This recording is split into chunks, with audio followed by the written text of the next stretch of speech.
Welcome to the Davistar experience.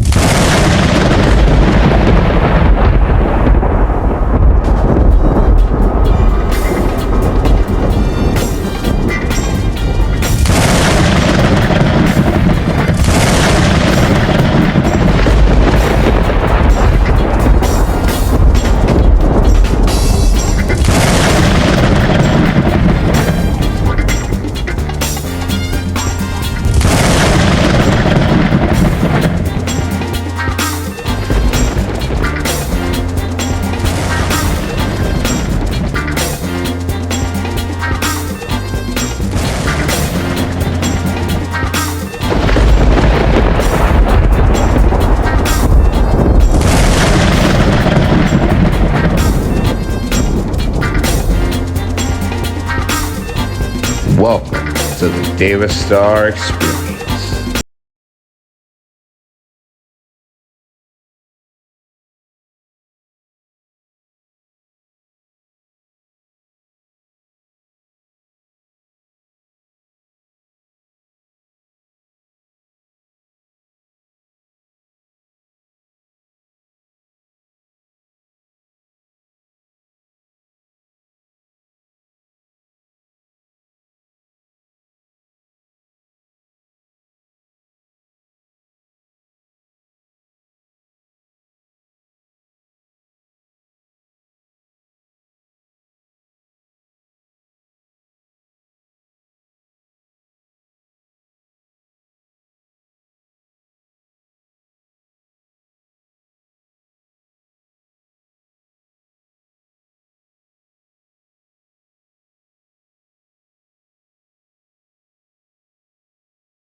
Well, hello there, people, and welcome to the Davistar experience.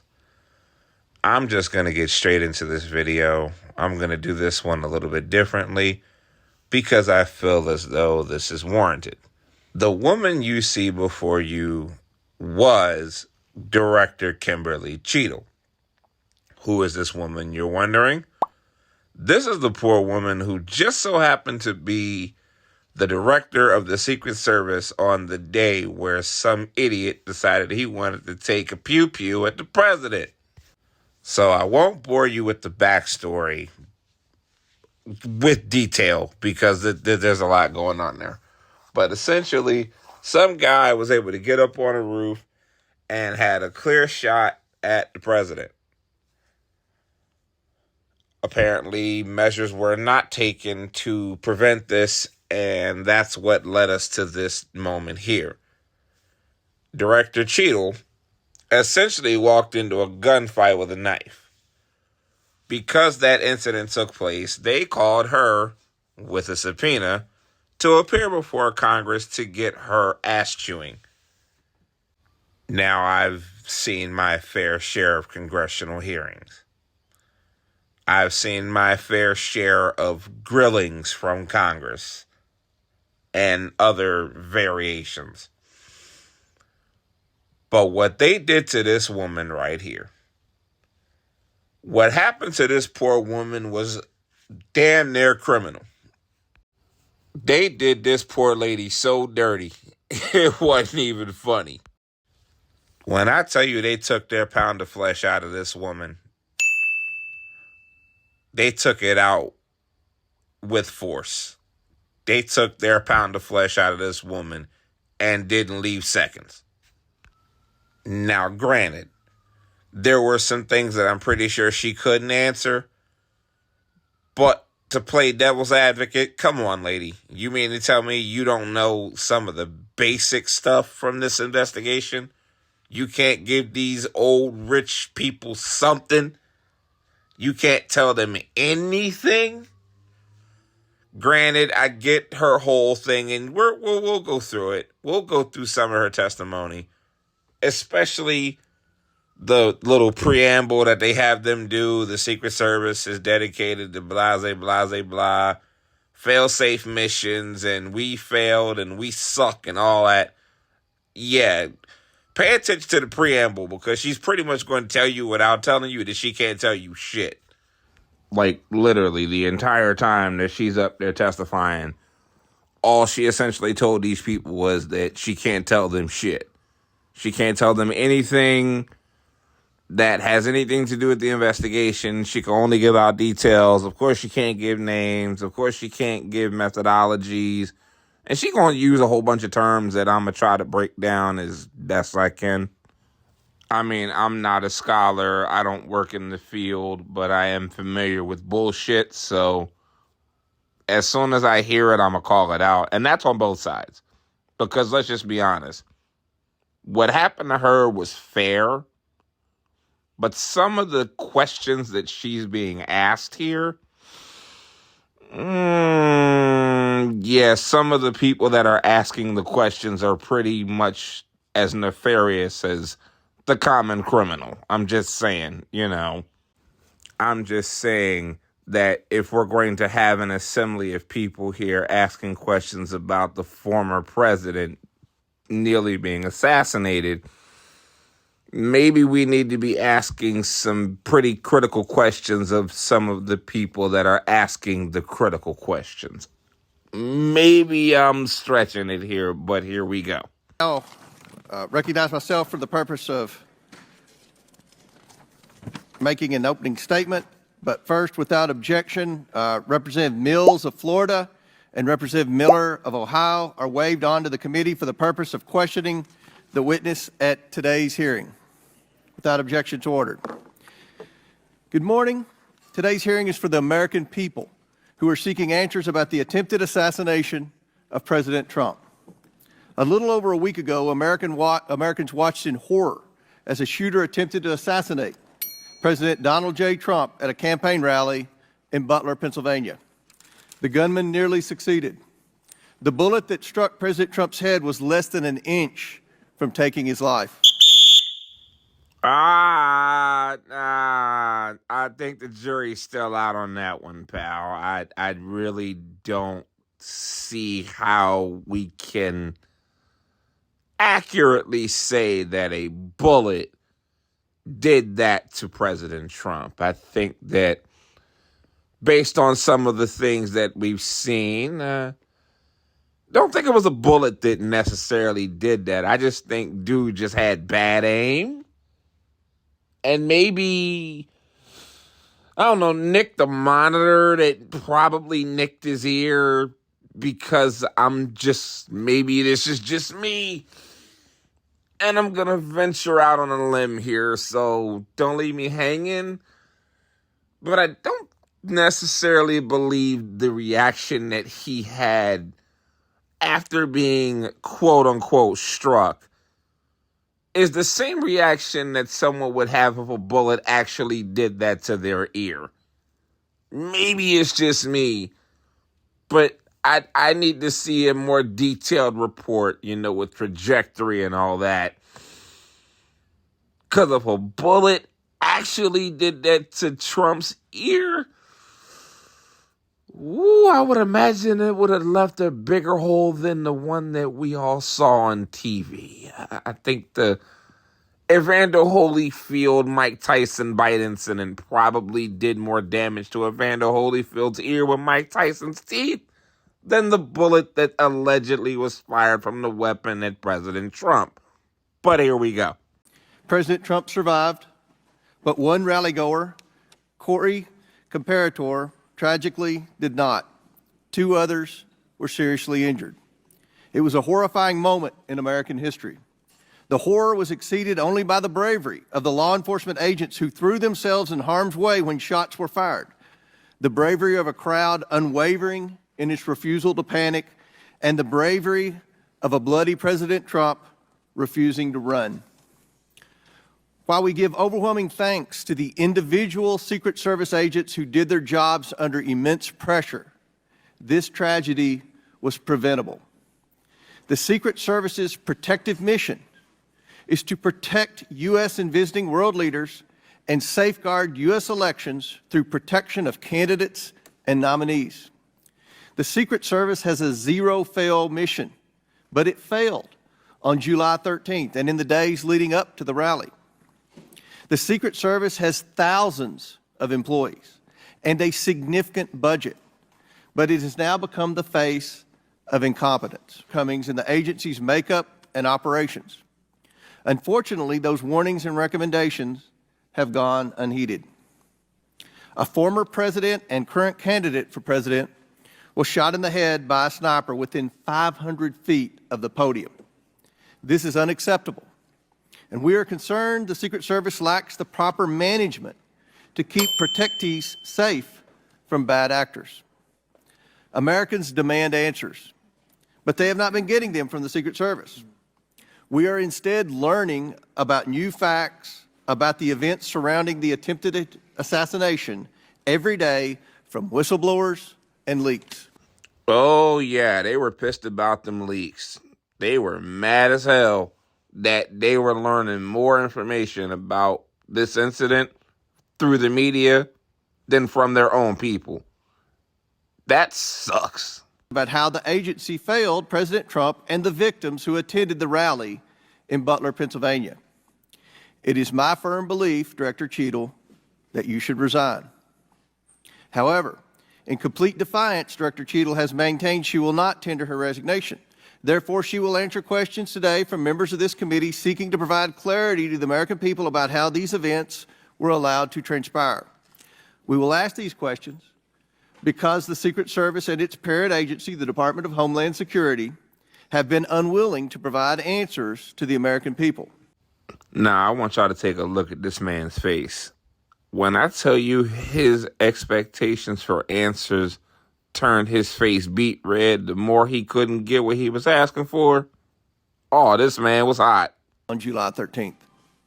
Indeed, DHS and Secret Service's lack of communication with the Oversight Committee required me to issue a subpoena compelling Director Cheadle to attend today, and still DHS requested more time to prepare. It shouldn't take this much time or preparation, Director Cheadle, to tell the truth and to be transparent with the American people. All right, y'all gonna hear her come up next and talk about her resume and whatnot. And y'all gonna hear her basically tell y'all that she can't tell y'all nothing, but she's gonna try to be transparent. It's the biggest oxymoron of this entire hearing. But it's the only way that I guess she could defend herself without actually having to give any details.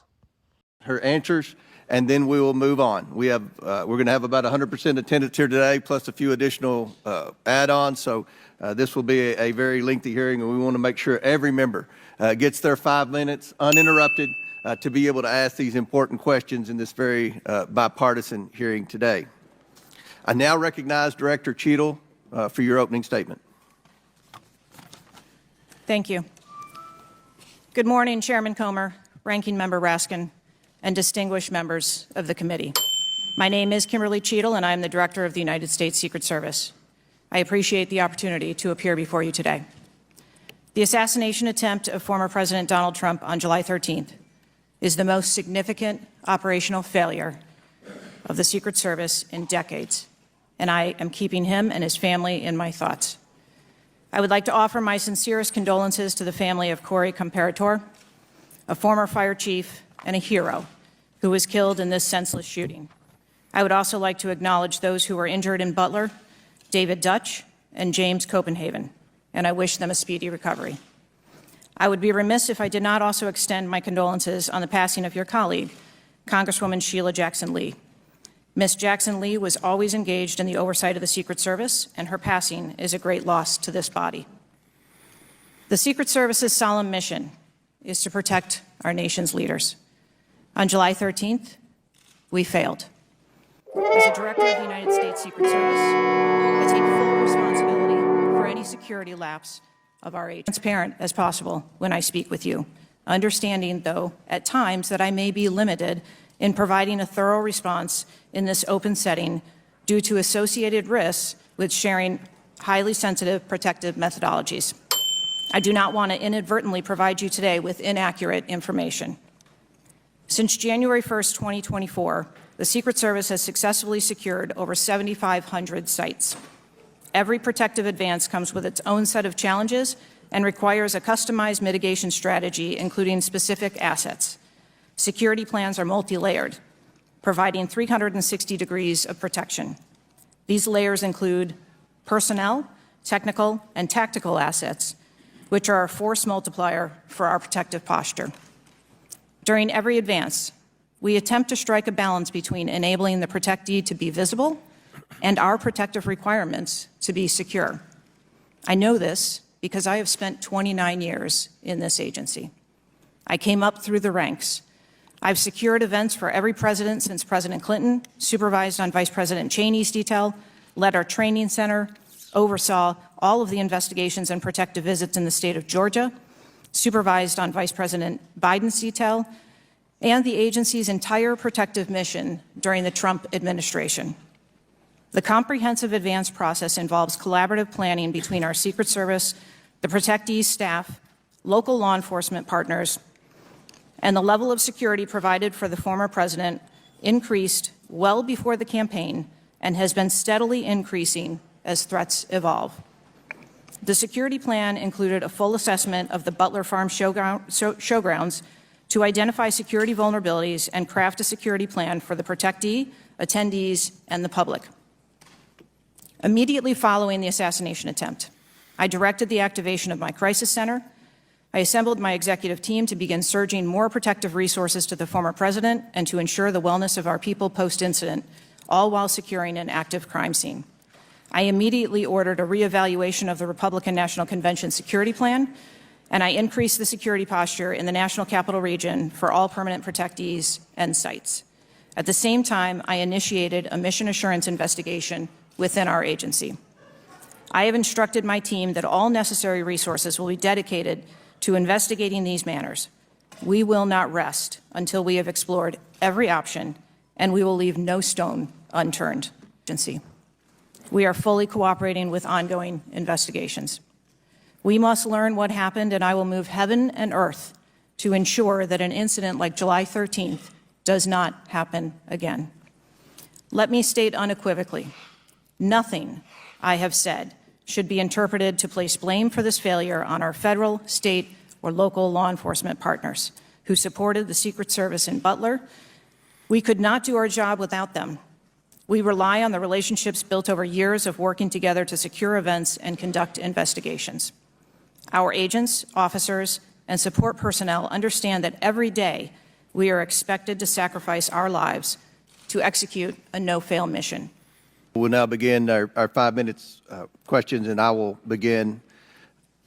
Just for the record, the Secret Service has an annual budget of around $3.1 billion, and I believe around 8,000 employees. Is that correct? Yes, sir. Obviously, there were many security failures on the day of the attempted assassination and leading up to that day. Let's start with the building that the shooter used to shoot President Trump from. At any point Saturday, did the Secret Service have an agent on top of that roof? Sir, I'm sure, as you can imagine, that we are just 9 days out from this incident, and there's still an ongoing investigation. And so I want to make sure that any information that we are providing to you is factual. You can't, okay. Why did the Secret Service not Can you answer why the Secret Service didn't place a single agent on the roof? We are still looking into the advanced process and the decisions that were made. Well, okay. Wasn't that building within the perimeter that should be secured? Do we agree with that? The building was outside of the perimeter on the day of the visit. But again, that is one of the things that during the investigation we want to take a look at and determine whether or not other decisions should have been made.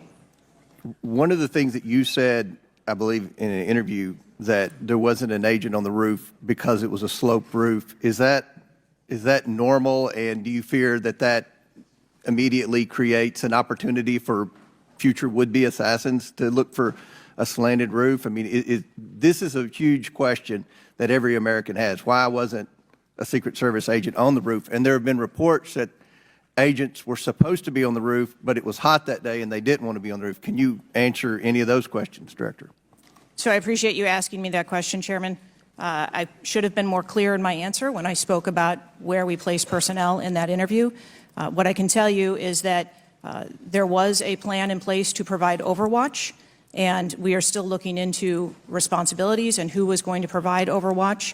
But the Secret Service in general, not speaking specifically to this incident, when we are providing overwatch, whether that be through counter snipers or other technology, prefer to have sterile rooftops. Did the Secret Service use any drones for surveillance that day? So again, I'm not going to get into specifics of that day in itself, but there are times during a security plan that the Secret Service does deploy an asset like a drone. There were reports that the shooter used a drone just a few hours before the rally start time. Is that accurate? I have heard those same reports, and again, am waiting for the final report. Do you know, if you can't answer the question, that's your answer. But can you answer this? Do you know, I'm not asking yes or no, but do you know if the shooter used a drone before the shooting? That information has been passed to us from the FBI. How many Secret Service agents were assigned to President Trump on the day of the rally? Again, I'm not going to get into the specifics of the numbers of personnel that we had there, but we feel that there was a sufficient number of agents assigned. There are reports that several agents assigned to the rally on July 13th were temporary agents, agents not normally assigned to President Trump. Is that accurate? What I can tell you is that the agents that were assigned to former President Trump are Secret Service agents that provide close protection to him, and that was what was actual on that day. How many temporary agents were there that day? Quite frequently, sir, during campaign events, the Secret Service utilizes agents from HSI or the Department of Homeland Security. You don't know how many? Supplement you can't answer? our plan. Have the investigators reconstructed the shooter's precise movements over the past days, weeks, and months? So, again, we need to have confidence that if the FBI is leading this investigation, that they're leading a credible investigation, because there's some of us sitting up here today that don't have a lot of confidence in the FBI. You know, I find it funny. He's up here saying that he doesn't have a lot of confidence in the FBI. But aren't the FBI the first ones that they call whenever you do something dumb? Whenever you're selling something you shouldn't be selling, or whether you're in violation of something that has to do with the federal level? Aren't the feds, the FBI, the federales, the same ones that are infamous for wanting to take your shit when you violate the law? Those guys, you don't have confidence in the feds? Y'all don't have confidence in Superman? Because that's essentially how y'all look at the feds. Y'all look at the feds like Superman. When y'all want to threaten somebody, y'all swear y'all calling Superman whenever y'all talking about getting the feds involved. The big bad federales. What would you say? again, knowing that we're 9 days out, I would say, as I have said from the very outset, I accept responsibility for this tragedy. We are going to look into how this happened, and we are going to take corrective action to ensure that it never happens again. Well, I appreciate that. and I hope you will act with vigor and focus and intent. Now, believe it or not, this was one of the more nicer exchanges between Director Cheadle and the members of Congress. After this point, it got ugly. Gentleman years back. Chair now recognizes Chairman of the House Judiciary Committee, Mr. Jordan from Ohio. Thank you, Mr. Chairman. Director, were you guessing or lying? Oh, shit! Oh, Day after President Trump is shot, Secret Service spokesman Anthony Guglielmi said, quote, the assertion that a member of the former president's security team requested additional security resources that the U.S. Secret Service or the Department of Homeland Security rebuffed is absolutely false. The next day, Secretary Mayorkas said that is an unequivocally false assertion. We had not received any request for additional security measures that were rebuffed. But 5 days later, the Washington Post said this. Top officials repeatedly rejected requests from Donald Trump's security detail for more personnel. The next day, the New York Times said this. Mr. Guglielmi acknowledged that the Secret Service had turned down some requests for additional federal security assets for Mr. Trump's detail. So which is it? Because both statements can't be true. Were you guessing or lying when you said you didn't turn down requests from President Trump's detail? Neither, sir, and I appreciate the question. Well, what were you doing? Because those statements don't jive. So what I can tell you is that for the event in Butler, there were no requests that were denied. As far as requests... Well, maybe they got tired of asking. Maybe you turned them down so darn much, they said, not worth asking. How many times did you turn them down ahead of that? I think that it is important to distinguish between what some people may view as a denial of an asset or a request. Well, is Mr. Guglielmi your spokesperson? He said he acknowledged the Secret Service had turned down some requests. I'm asking how many? A denial of a request does not equal a vulnerability. Well, tell me what it is. There are a number of ways that threats and risks can be mitigated with a number of different assets, whether that be through personnel, whether that be through technology, or other resources. Well, tell the committee which it was. They asked for additional help in some form or another. You told them no. How many times did you tell them no, and what did you tell them no to? Again, I cannot speak to specific incidents, but I can tell you in general terms, the Secret Service is judicious with their resources based on... What does some requests mean? How many times? Some indicate requests is plural. So more than once they asked for additional help and you turned them down. What did they ask for and how many times did you turn them down? Pretty basic questions. So again, without having all of the details in front of me, sir, what I can tell you is that there are times... You didn't get briefed on how many times you turned down the Trump detail when they asked for additional help? I'm sorry. You didn't get briefed on that before you came to this hearing, knowing you were going to get asked that question? What I can tell you is that in generic terms, when details make a request, there are times that there are alternate ways to cover off. Huge change in 5 days. And the fact that you can't answer how many times you did that, that's pretty darn frustrating, not just for me, but for the country. I hear your frustration. Let me ask you this. Were any of those requests denied to President Trump's detail after you knew about the Iranian threat? What I can tell you, again, I don't know the specifics, is that there are times when we can fill a request. It doesn't necessarily have to be with a Secret Service asset or resource. We can fill that request with locally available assets. You spoke to anyone at the White House since July 13th? Yes, I have. Who'd you talk to? I have briefed the President and the Vice President. Talked to the First Lady? No, I have not. Talked to the White House staff? Anyone in the White House communications? No, I have not. Have you talked to the counter sniper who took the shot that took out the bad guy? Yes, I have. And can you tell us about that conversation? I would not want to reveal conversations that I've had with my employees. But that's exactly the kind of information the American people want to know. Damn nosy Nick. You want to know what she had for breakfast, too? Investigation, and Who's all doing the investigating at Secret Service? I know the Inspector General, but is there also an internal investigation in addition to the Inspector General? We are conducting a mission assurance investigation internally, yes. You know what it looks like, Director? It looks like you won't answer some pretty basic questions. It looks like you got a 9% raise and you cut corners when it came to protecting one of the most important individuals, most well-known individuals on the planet. A former president, likely the guy who's going to be the next president. It looks like you guys were cutting corners. That's what it looks like to me. Is that true? I am here today because I want to answer questions, but I also want to be cautious. You might want to, but you haven't answered. I don't think you've answered one question from the chairman, the ranking member, or me. Well, we got a lot of other people asking. We'll see if your record improves. But right now, you haven't answered, I don't think, any questions. I yield back. He's back. I told y'all they was coming for their pound of flesh. They wasn't playing, was they? They straight up rejected all the homegirls' assertions of innocence. They rejected any excuse she may have made in regards to this situation. They didn't even let her get a word in edgewise to try to even explain the situation.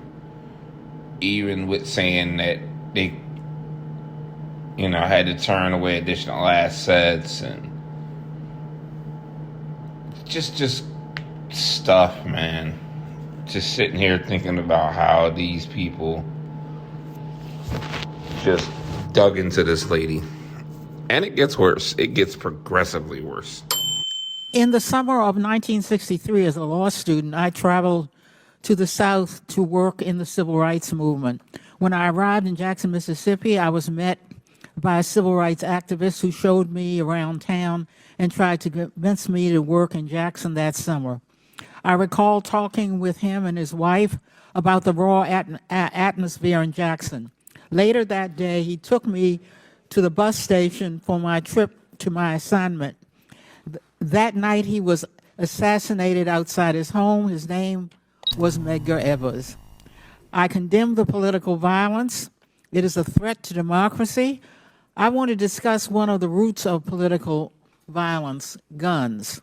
For years, Republicans, including a member of this committee, have introduced legislation and amendments to repeal or block the District of Columbia gun violence protection laws, including its bans on assault weapons and large capacity magazines. The shooter at the Trump rally used the mass shooter's gun of choice, an assault weapon, specifically an AR-15 style rifle, and presumably a large capacity magazine, which is defined in D.C. as a magazine that can hold more than 10 bullets.